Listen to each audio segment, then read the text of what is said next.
salicylic acid. What does the acetyl group do for us? It does. It does. So it kind of masks the phenol group, at least temporarily. Can anybody tell me why? Does anybody know what problem you can run into if you take too much aspirin? What can happen to your stomach? Ulcers. So people who take a lot of aspirin, so if you know heart patients that are on aspirin regimens, sometimes they also have to take anti-ulceratives, depending on how young they are when they have to do this, because prolonged use of aspirin will cause ulcers. Okay, but it's the salicylic acid itself that's responsible for the ulcers. But under the acidic conditions of your stomach, this gets hydrolyzed slowly. And so you always have some salicylic acid around. Okay. And so, but it's there, they acetylate it to make it more tolerable to your stomach. If you tried to just take salicylic acid, you would have stomach problems all the time. Okay. If you had an ulcer, you essentially couldn't take salicylic acid. It would irritate it way too much. But that's the cold synthesis. And the cool thing about it is that we're using phenol, which is a commodity, and we're using what else in the cold synthesis? Sodium hydroxide, cheap. Which is cheap, and what else? Carbon dioxide, which is cheap, right? We're trying to find ways to use carbon dioxide, get it out of the atmosphere, and here's one way to do it. Make a lot of aspirin, right? So the interesting thing about it, though, is that most people don't think of carbon dioxide as being highly reactive, but we've learned in this class that we can react with Grignard reagents and make carboxylic acids, right? The Hassler reaction, always pick a Grignard. But we can also use carbon dioxide to make carboxylic acids through the cold synthesis, where we're using a phenol, or a phenoxide, I should say, to do the electrophilic aromatic substitution. There's another reaction that I want you to know that's a name reaction.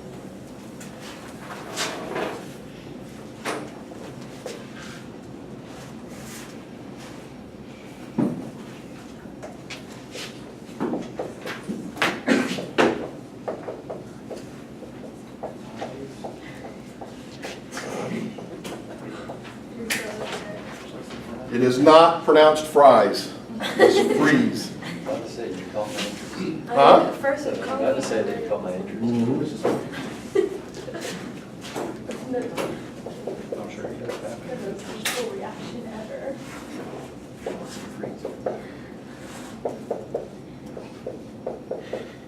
I put a methyl group here so that we don't have the possibility of it going 1,4. Actually, this is an example reaction that I did when I was a graduate student. I needed that particular ketone to do some other chemistry. And so we started off with the phenol. And we put the acetyl group on it using acetic anhydride. Isolated this ester, treated it with aluminum chloride, carbon disulfide as the solvent, and we were able to get the freeze rearrangement to occur. Can anybody tell me how they suspect that that's happening? Where else have we used aluminum trichloride? The Friedel-Crafts chemistries, right? This is probably going through a Friedel-Crafts-like reaction. They believe that the aluminum trichloride coordinates with the oxygen, which makes sense, and that this leaves as an acylium ion, which then does the Friedel-Crafts chemistry to form the ketone. Okay? However, this reaction is very old and we still don't understand the mechanism fully. There are some experiments that suggest it goes through an intermolecular reaction, like the Claisen reaction does. But there are other experiments that suggest that it goes through the leaving group leaving and then reacting. They've done crossover experiments to see if that's the case. The data is not terribly conclusive as to the actual mechanism. So I'm not going to hold you to the mechanism. But what I want to hold you to is the fact that you can actually make ketones from phenols using the freeze rearrangement on the ester. Okay? Was it discovered by accident or something? I don't know. I don't know the history of that particular reaction. I just read one paper to do the reaction I needed to do when I was in graduate school, and it worked. And so, yep, that is good.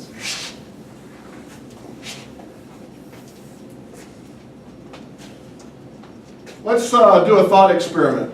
Let's say Sam takes chlorobenzene and he takes some sodium hydroxide, some water, heats it to 100 degrees, so he doesn't heat it hot enough and he doesn't put it under pressure to do the Dow process. Sam, what would you observe? Would you observe a reaction in this particular case? Can sodium hydroxide function as a nucleophile on the chloride? No. And in fact, that's exactly what you observed. No reaction.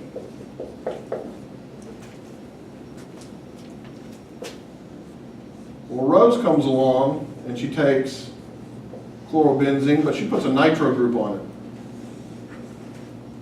it. And she takes it and puts it in sodium hydroxide, water, and she starts to heat it up until she gets to about 130 degrees. So she's got to put it under a little bit of pressure.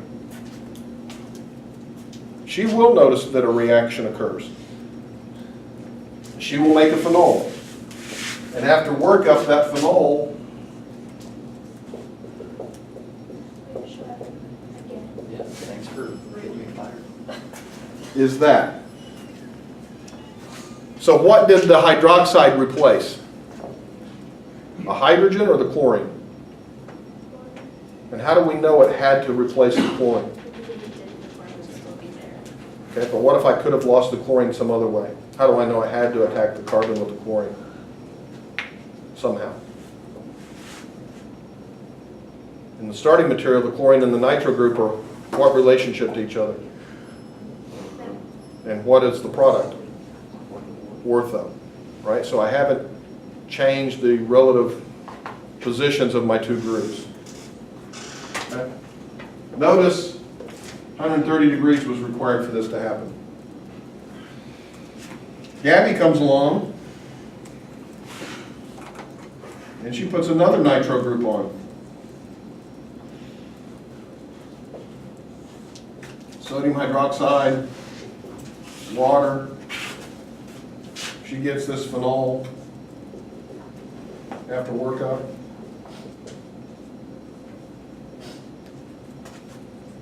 What kind of temperature do you think that took?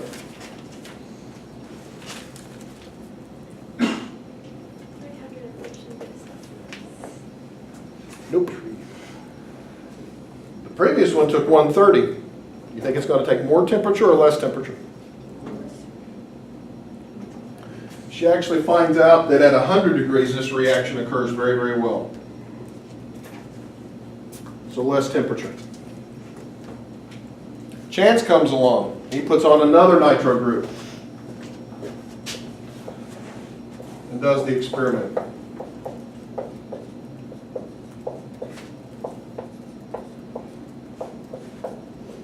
And he puts it in sodium hydroxide with water. He gets his phenol.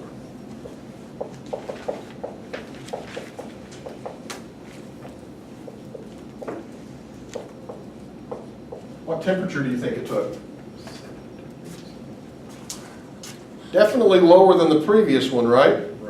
What's the room temperature? Close. It actually turns out that in his hand the reaction would occur. It takes 35 degrees. What's body temperature in Celsius? 37. 37 degrees Celsius. This reaction, if he had it in a small enough container where he could wrap his hand around it, would occur at the temperature that his body could supply. Okay? So what is this telling us about the reaction mechanism?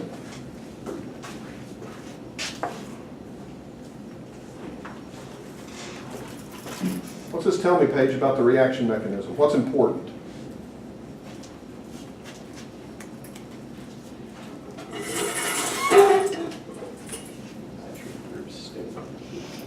Nitro groups favor the reaction.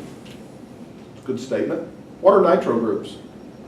Deactivators. They are deactivators towards what reaction? Yes. EAS. But here, are they deactivators? They are activating this reaction. Okay? So in the electrophilic aromatic substitution reaction, they deactivate that. Why? They're electron withdrawing. And in the electrophilic aromatic substitution reaction, the aromatic ring has to function as a nucleophile on the electrophile, right? So what's happening here? Is the aromatic ring functioning as a nucleophile or an electrophile? It's functioning as an electrophile. That's right. So what's functioning as the nucleophile? The OH. So, let's take this one as an example. Make some room here. Propose for me a mechanism, Sam. You're right. OH is going to function as my nucleophile. What's it going to attack?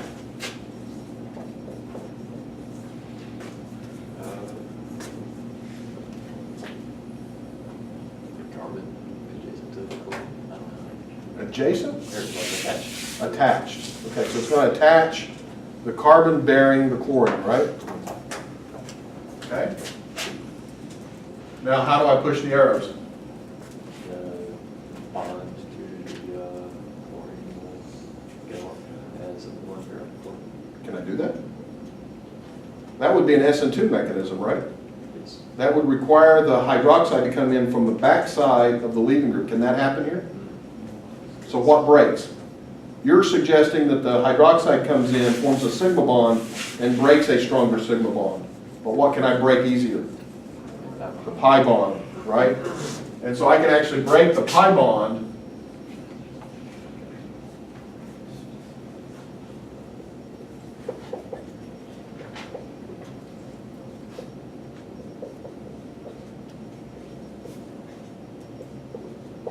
go to a non-aromatic intermediate, which actually has a carbanion in the ring.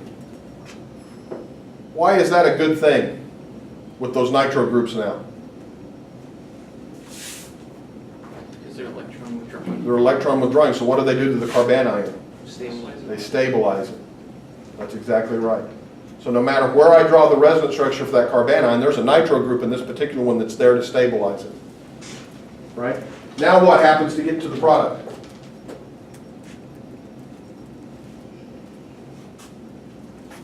How do I go from here to here? Chlorine has to leave somehow. Okay, how do I do it? Push that positive charge. No, that negative charge on that carbon goes back and reforms the on the fat ticket. Yep. It's an addition-elimination mechanism, and it's known as SNAR. Substitution nucleophilic on an aromatic ring. So now you know how to do electrophilic aromatic substitution on an aromatic ring, and you know how to do nucleophilic aromatic substitution. The difference is that to do EAS, you need to have activating groups, which are electron donators. For SNAR, you need to have electron withdrawing groups, which under electrophilic conditions, you think of as deactivators. But here they're activators. The mechanisms are different, aren't they? What's the intermediate that we get in electrophilic aromatic substitution?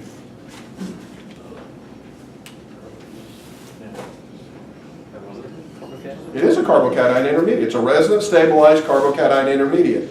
And so if we have electron donating groups, that's going to stabilize the carbocation. That's why it goes faster. Here, the intermediate is a carbanion. And so electron withdrawing groups stabilize that. Okay? Substitution nucleophilic aromatic ring. And that series of experiments tells us that we have to have electron withdrawing groups to make this work. Does anybody remember this was a molecule on the last test? I think it was the last test. Anybody know what that is?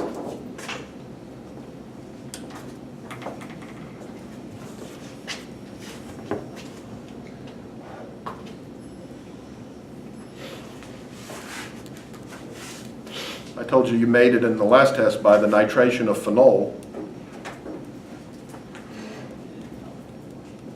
It was picric acid. Anybody remember what picric acid is, other than that structure?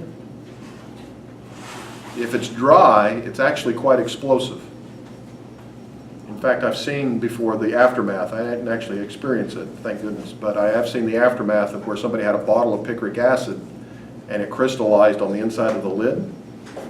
And when they went to turn it to open it up, pop, and it broke the bottle. Picric acid is actually shipped to you as a water solution for that reason. When it's damp, it doesn't explode, but if it's dry, it's shock sensitive. And bird people actually use picric acid to label birds. So it actually will dye their feathers, and it's fluorescent, so you can hold up a black light and see. So when I was at the University of Oklahoma, the bird researchers would come over to our lab and get a little bit of our picric acid, and they use a little thing to write on the bird's wing, you know, a number or whatever, and then they would release it and then capture it later. And you don't have to put a metal tag or anything like that. It dyes their feathers, and they could go back and then look and see what bird they caught. We're still imagining them using too much and accidentally making an exploding bird. Small quantities. Small quantities. Wouldn't it eventually go out of the feathers or something? Or Eventually it does. Eventually, I mean, you know, they lose feathers and other things. So this was for like short-term experiments, not things like multi-year studies, but things that they were doing in like cages and stuff like that. So. All right, so Friday, make sure you read special topic G. Make sure that you read the rest of chapter 21. We'll have an inverted lecture on Friday. Where was that special topic? Can you unlock it? No, special topic G is in your, actually in your textbook.